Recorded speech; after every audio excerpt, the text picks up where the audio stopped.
I'm Russ. And I'm Danny. And this is the Memory Makers Podcast. The show focused on helping you create amazing experiences and make more memories.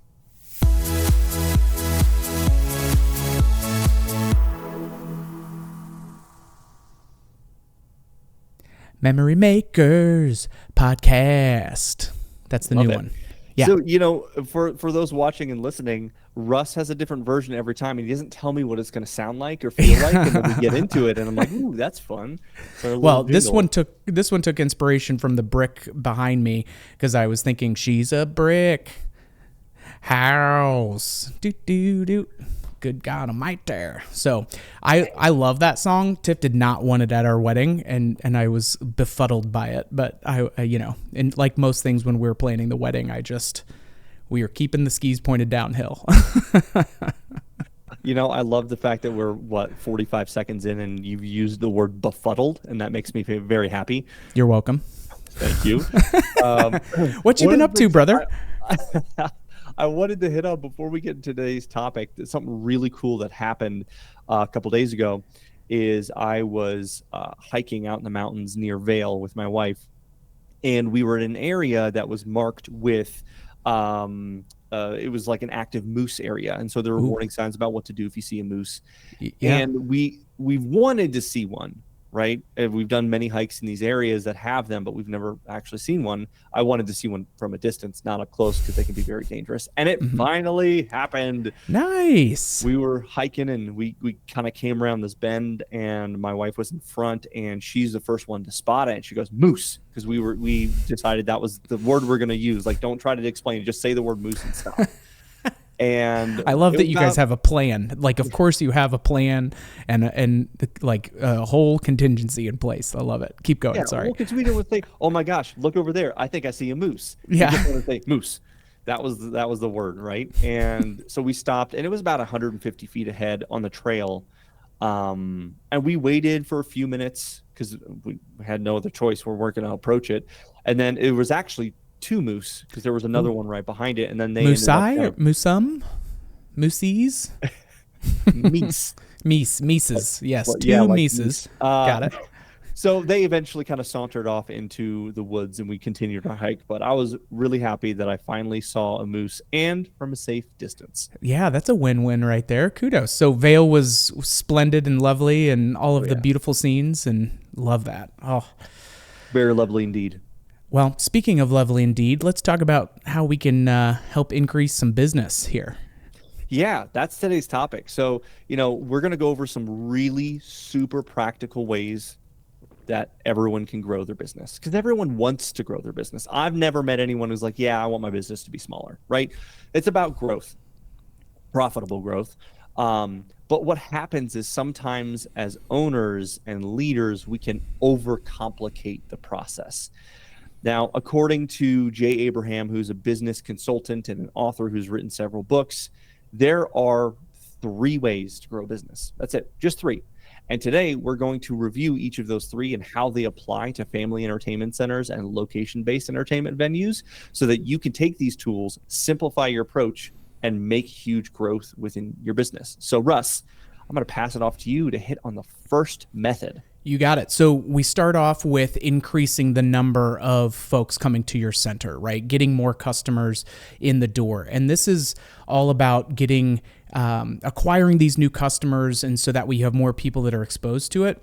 Sounds great, Russ. Great. How do we actually focus on that? And so I think that, in previous episode, we had talked about targeting your demographics, and maybe you want to be targeting a new area that you're not tapped into currently, or maybe there's an area that you're just underutilizing. You get some business with it, but it's an uncovered gem so far that you haven't really been able to focus on. And this one, with your software and everything that you will typically have, and Lord knows there's a ton of different options out there, and a variety of software that you're using.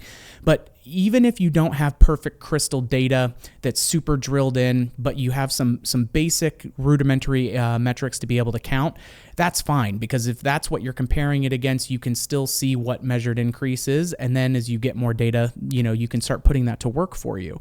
But how are you tracking those numbers currently? What does that look like? Your year over year comps, all of those kinds of things really help you start to get into the, okay, where are some of our downtimes that we want to be able to focus on getting people in the door more quickly than they normally would? What are some incentives that we can, put out there? How are we going to make something that's really relevant to this new group or these new people who haven't come into our facility before? And so it's just thinking again, building off of this mindset of being very intentional.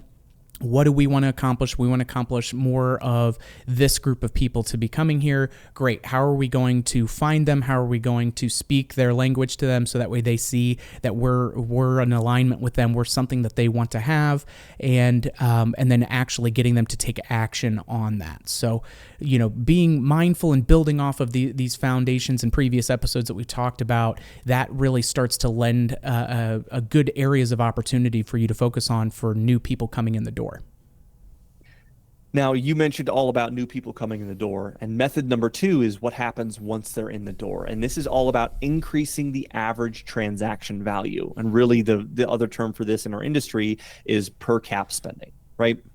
And so there's a lot of ways that we can look at this. One of them is your staff can upsell at the front counter, right? You can make certain packages that push people to spend more than they would on maybe one or two individual a la carte items or attractions or experiences within your venue, creating really good packages that are enticing them to say, oh, I do want to do that. I want to spend the extra money to do that particular package that has some really cool things as part of it.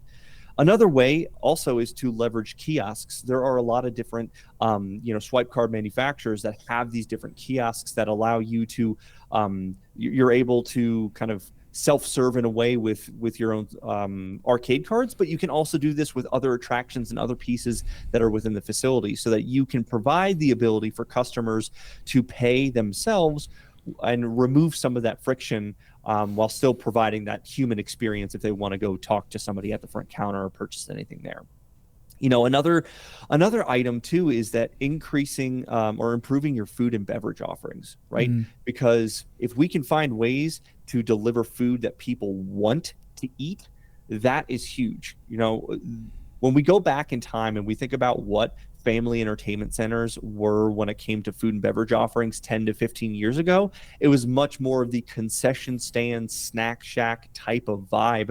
But today, so many venues have elevated that experience to kind of a full service kitchen and providing food that is a lot more enticing for people to want to eat. Because if they want to eat your facility, they're not going to have to say, we're going to leave now to go get lunch or dinner, or have to get dinner or lunch before they come to your facility. That's wrapped up into that full experience. I agree with you there. I think that twofold impact that you get with the food and beverage is, one, it's something else and it's a new profit center in and of itself that they can spend that on, but it also increases their dwell time. People are not looking to run errands for their entertainment, and that convenience and that removing of the friction and having those things in place.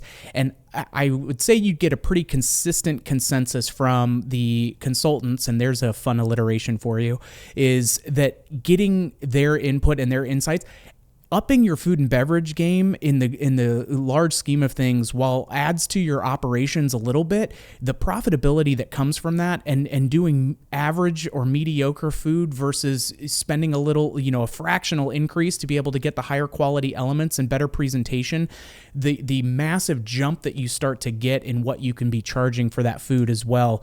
So the presentation and the quality, that is not only in and of itself making money, but it's feeding into these metrics of getting them to stay there longer, like you were talking about, Danny. Yeah, and that's, that dwell time goes hand in hand with the per cap spending. The longer that people stay within your venue, the more likely they are to spend more money. How are you creating an environment where people are comfortable and they want to stay longer, right? You think about mom and dad bringing their kids to the entertainment venue. Well, what are you doing to make them comfortable in order to have them say, yeah, I want to stay here? Maybe it's the good food and beverage that we talked about. Maybe it's comfortable seating. Maybe it's thinking about noise control and how loud it is in the lounge or, restaurant area where they might be seated. Maybe it's the good Wi-Fi. There's lots of different ways you can think about making the experience comfortable for the parent, because if the parent's uncomfortable, they're going to want to get out of there as fast as possible. But if you create a really great environment, they're much more likely to stay, continuing to reload the kids' cards or have them play attractions or whatever the case may be to stay in that door longer. Now, IAPA does these benchmark studies where they review portions of the amusement industry, and specifically they've got one for family entertainment centers, and they track among family entertainment centers the average visit duration, which is 2.3 hours, right? And that got me thinking. And the last thing I want to say about the average transaction as it relates to dwell time is, what are you doing as a business owner to track the dwell time in your center? How do you have a system in place to know how long people are spending in there, right?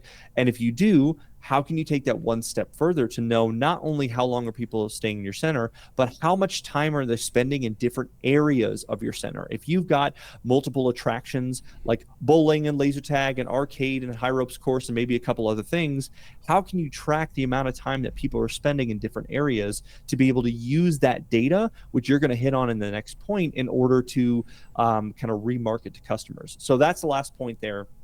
When it comes to the increasing the average transaction value. And Russ, I'm going to throw it back to you for method number 3. Yeah, absolutely. So this, the third metric is, or third method rather, is increasing the frequency of that repurchase.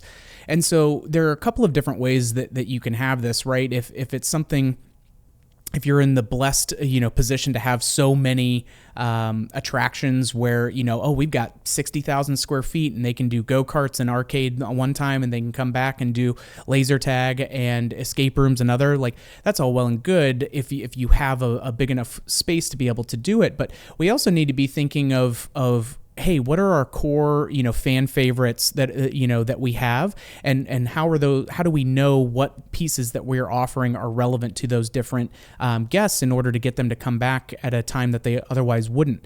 And so, Dana, you had mentioned IAPA doing the benchmark surveys every couple of years, and right now we're seeing in the FEC spectrum from that benchmark survey is that the average customer is visiting a facility 2.9 times per year, which is up. It used to be about 2.2, 2.3, but we're seeing that revisits actually increasing, which is really encouraging. And I think that that's a reflection of the market, again, elevating what the guest experience is and being much more of a high fidelity approach, and removing friction, all of that, right? Because if it's between here and somewhere else, I want to go with what's going to be easier and what we can have more fun with doing.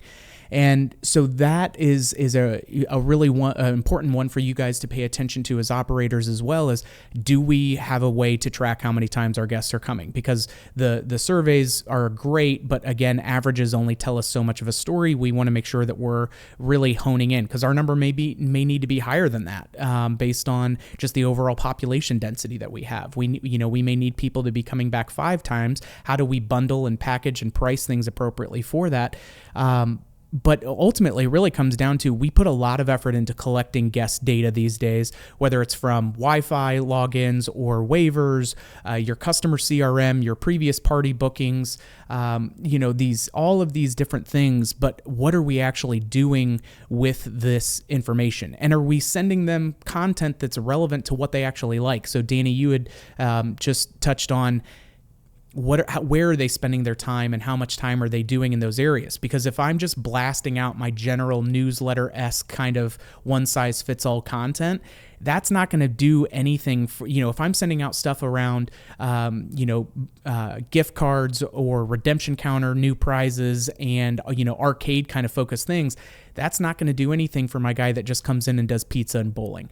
And so if we can focus and create content that speaks to that person at a little bit more of an individual level and actually leverage that data, you get so much further, so much faster by taking that approach. And so these may be things that you're not tracking currently, but talk with your software providers. All of the big players out there will have some different metrics, because you'll be pulling information from your food and beverage point of sale, from your arcade plays. You're gonna, your card system can go a long way in helping give you insights into tracking these players, and the value of that data that you get and the investment. It's everybody that we've talked to. I've yet to meet somebody who says, yep, we went in and bought in on getting more of this type of data so we can make better decisions. I've yet to see somebody who's actually leveraged that not have a successful outcome with it. So knowing that this information is only so good as far as we use it, really being aware of, okay, if it's Wi-Fi or if it's waivers, we know that they were doing, these different things. Are you able to track through the Wi-Fi where they're going through?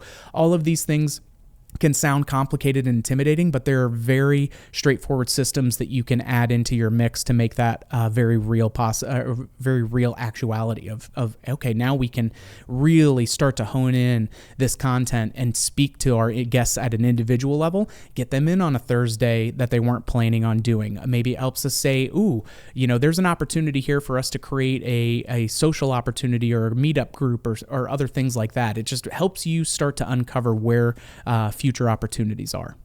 And you mentioned the word newsletter, and I'm going to hop on my soapbox for a minute as someone who spent a long time in marketing. When it comes to your business, think of the word newsletter as a 4-letter word. That's a bad word. Don't use the word newsletter because there's 2 reasons for that. Number one, if you have a newsletter and you put that on your website saying sign up for our newsletter, no one's going to do it because number one, what is it? Why should I join? What are you going to send me? How often are you going to send it? And why is it relevant to me? None of that information is available because all you say is newsletter.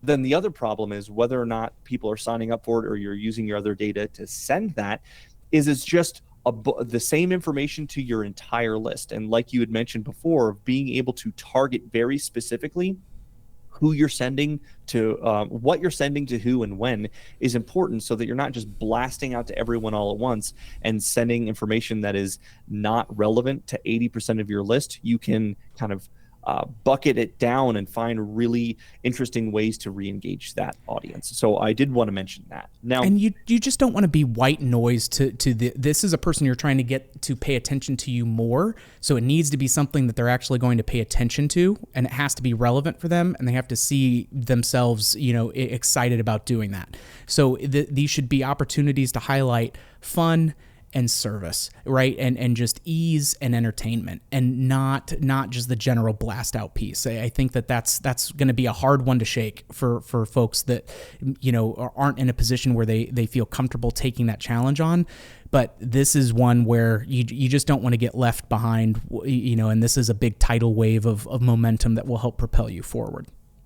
Speaking of propelling you forward, there's a really good way to do this I'm calling turning the dials, right? We've already identified the 3 areas, the 3 methods to increase your revenue, right? To grow your business. It's the number of customers, it's the per cap spending for each of those customers, and it's the frequency of repurchase, how often they come back.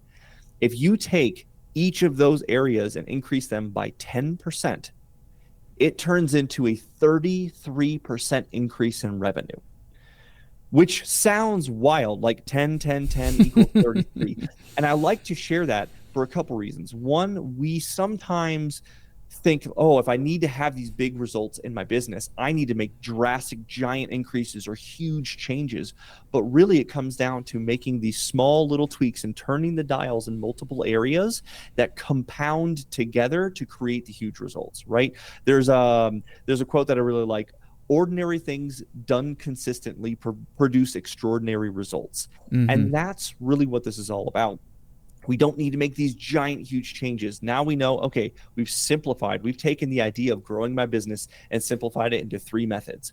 Now we know if I can just increase each of those methods by a certain percentage, it's going to create a compounding impact on my top line revenue and my business growth. And so I feel, and we both feel, this is a very, very valuable strategic and tactical approach for how you can grow your business. And I think that hopefully you're going to walk away with some really good tools. And I think that, Russ, to me, seems like a really good place to wrap up today's episode. Yeah, I like that framework of let's take a look at our numbers. How can we see some small incremental increases across these 3 areas to net a bigger effect? And the execution is always something that will take fine tuning and finding its way, but that is never a reason not to do it. And so this is a big game changer. So yeah, I definitely agree. Liked what we covered today, Danny. I did too. I'm going to go ahead and toot our own horn real quick on that one. If I do say so myself. Oh, goodness. We're a pair, aren't we? Yes, we sure are. Well, I've really enjoyed this episode and hope you guys have as well. With that, we've got a lot more coming your way, continually coming up with more topics and content for you, building off of our experiences and building off of our upcoming guest experience as well. So we're very excited to share all of that with you, and we are going to continue to bring the noise and bring the funk for you here. If you like what you heard, don't forget to subscribe and leave us a review if you would. And please and thank you on those 5 stars.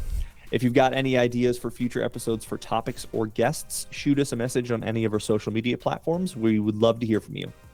And shout out to Mikey Mike on the 1s and 2s back there running the ultra web for us. And thank you once again for joining us, and we'll catch you on the next one, troublemakers.